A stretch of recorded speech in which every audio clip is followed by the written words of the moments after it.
Good afternoon. Thank you. It is clearly now the will of the Parliamentary Conservative Party that there should be a new leader of that party and therefore a new Prime Minister. So, Judi, so what are you seeing there in his body language? He looks quite confident to me, but what are your thoughts? Well, in a way, and we were seeing like normal Boris to a certain extent, which is in itself quite peculiar given the circumstances that he was in.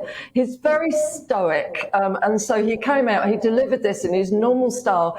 He didn't, and he's one of the first leaders that I've seen resign who did not then let the mask slip a little bit. You know, we had May that started crying, Thatcher went out in tears, Cameron, if you remember, went off trying to hum nonchalantly.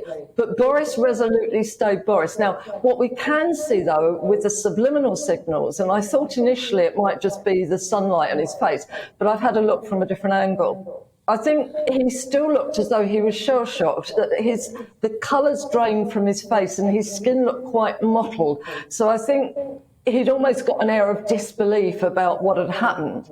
And also we were seeing a lot of underlying signals of anger, of frustration. He clearly, and we heard that with his words as well, didn't he, calling people eccentrics, talking about what you said, you know, the herd.